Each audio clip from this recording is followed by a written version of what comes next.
semua, Assalamualaikum warahmatullahi wabarakatuh.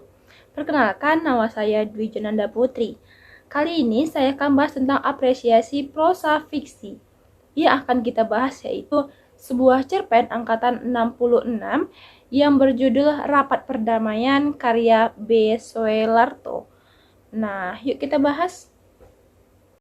Nah, pada video kali ini kita akan bahas sastra angkatan 66, di mana analisis angkatan 66 ini adalah sebuah cerpen. Dan kita akan menganalisis menggunakan teori mimetik dan juga mengapresiasi amanat dari cerpen tersebut dan melihat bagaimana situasi ketika sastra ini dibuat dan juga diciptakan. Dan kita akan melihat amanat dari cerpen ini dan dianalisis kembali oleh teori mimetik tersebut. Nah, kalau penasaran, yuk saksikan. Nah, yuk kita bahas sedikit tentang cerpen ini. Cerpen ini menceritakan rapat perdamaian yang dihadiri oleh 3 PK atau yang dihadiri oleh 3 kampung, yang mana satu RK yaitu satu kampung. Mereka berkumpul untuk mengadakan rapat perdamaian karena di mana-mana di segenap penjuru tanah air kini sedang dibentuknya suatu perdamaian dari setiap kampung tersebut. Maka dari 3 kampung ini berinisiatif untuk mengadakan sebuah rapat yang bertujuan menyokong usaha gerakan bangsa-bangsa di dunia ini untuk ikut memberi pernyataan menentang tiap provokasi dan juga agresi yang hendak dikobarkan pada Perang Dunia Ketiga. Mereka merundingkan beberapa bentuk gerakan apa saja yang bisa disalurkan untuk menyokong usaha gerakan bangsa-bangsa di dunia. Nah, dari pengenalan cerita tadi, kita dapat mengetahui bahwa kondisi dan juga situasi yang tidak baik di mana dunia sekarang sedang dicekik ketakutan yang begitu dahsyat. Nah, takut akan timbulnya Perang Dunia Ketiga, hal ini berpengaruh dari politik dan juga sesuai dengan angkatan 66 yang bercirikan tentang protes terhadap sosial dan juga politik yang bercerita tentang latar belakang peperangan yang begitu dahsyat. Seperti dalam kutipan, seperti saudara-saudara ketahui, di mana-mana diadakan gerakan bulan perdamaian. Nah, sidang ini dimaksud untuk menyambut rangka usaha perikemanusiaan yang mulia dengan suatu gerakan rakyat 3 kampung ini. Nah, hal ini menggambarkan bagaimana keadaan ataupun suasana yang terjadi seperti tidak kondusif. Mereka berusaha untuk mencari upaya agar bisa terciptanya suatu perdamaian di dunia tersebut. Mereka berinisiatif untuk mengumpulkan beberapa kampung untuk mendiskusikannya. Hal ini memang benar-benar terjadi dan juga benar-benar menggambarkan bagaimana pengaruh situasi politik pada saat itu. Nah, teman-teman, dari hal tersebut terdapat juga gambaran kecemasan pada waktu itu yang ditimbulkan oleh masyarakat akibat keadaan yang tidak kondusif pada saat itu. Dan hal ini terdapat pada kutipan menentang percobaan senjata-senjata nuklir, hidrogen, sebab percobaan senjata-senjata dahsyat itu akan memberi akibat yang sangat luar biasa. Udara yang kita sedot setiap harinya akan dipenuhi oleh debu radioaktif yang sangat berbahaya dan kita semua akan mati konyol akibat radiasi tersebut, ucap RK1. Ya, teman-teman, dari kutipan tokoh RK1 tadi, kita bisa menggambarkan bentuk kecemasan yang diakibatkan oleh percobaan senjata-senjata pada masa itu, yaitu sebagai bentuk persiapan dalam perang. Tentu, jika hal tersebut terjadi, maka mereka akan menghirup udara kotor yang sangat berbahaya setiap harinya dan juga akan mengganggu kesehatan masyarakat pada masa itu yang disebabkan oleh asap-asap yang dari senjata tajam tersebut.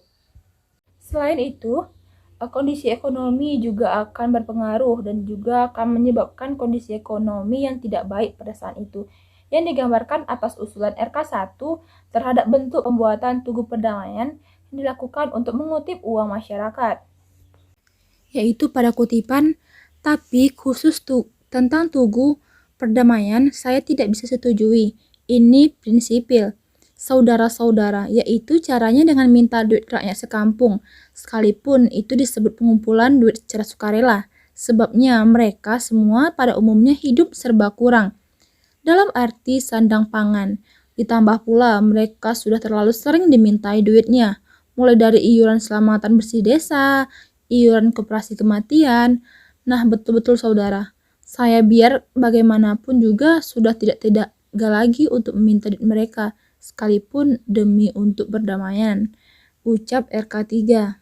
Nah, teman-teman, pada kutipan ini menggambarkan perekonomian pada masa itu yang begitu sulit dan juga tidak baik. Pada saat itu yang tergambarkan jika ingin membangun tugu perdamaian harus meminta iuran kepada masyarakat sekitar, maka kebutuhan mereka akan menjadi tidak tercukupi kembali. Nah, hal ini sesuai dengan bagaimana angkatan 66 di mana perekonomian pada saat itu sangat sulit. Nah, teman-teman, selanjutnya kita akan mengapresiasi amanat dalam cerpen angkatan yang berjudul Rapat Perdamaian karya B. Swelarto.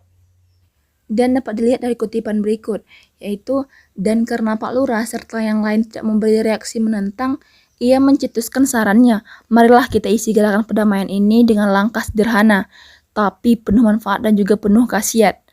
Mari kita tunjukkan kepada segenap warga kampung bahwa kita bisa memelopori gerakan perdamaian rumah tangga. Kita tunjukkan biar bagaimanapun juga pahitnya kehidupan kita dan bertahan diri melawan kesulitan mencukupi sandang pangan, namun kita dengan prinsip hidup jujur tetapi bisa hidup rukun, damai, sejahtera dengan lingkungan rumah tangga kita, ucap RK3. Dari kutipan tersebut kita bisa mengambil kesimpulan bahwa dari apa yang diusulkan oleh RK3 benar adanya. Jika dari hal kecil saja kita bisa dilakukan oleh seluruh masyarakat dengan cara perdamaian rumah tangga, hal itu juga termasuk ke dalam partisipasi untuk mendukung serta melawan agar perang tersebut tidak terjadi. Selanjutnya dalam kutipan RK3 yaitu, tapi khusus soal perdamaian dunia, saya punya analisa begini. Harus dimulai dari bawah, yaitu dimulai dari tingkat terpeliharanya perdamaian nasional. Terus ke bawah, yaitu perdamaian antar suku, menurun lagi ke perdamaian antar kampung, antar desa, masih ke bawah lagi, dan inilah sumber segala perdamaian, yaitu perdamaian antar keluarga alias perdamaian rumah tangga. Tampaknya memang remeh, tapi sebenarnya justru untuk bisa memperoleh perdamaian rumah tangga inilah yang paling sulit, dan itulah pendapat saya. Nah, teman-teman, dari apa yang diusulkan oleh RK3 benar adanya jika dari hal kecil saja kita bisa lakukan oleh seluruh masyarakat dengan cara perdamaian rumah tangga, hal itu juga termasuk ke dalam partisipasi yang cukup mendukung melawan agar perang tersebut tidak terjadi dan tidak tertimbulnya perpecahan dalam masyarakat.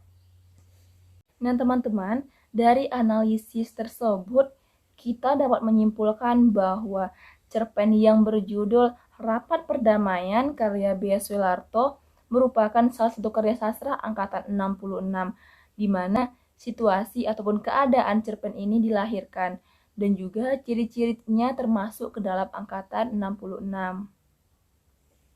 Cukup sekian pembahasan kita kali ini. Apabila ada kata-kata saya yang salah dalam menganalisis cerpen angkatan 66 ini, saya mohon maaf.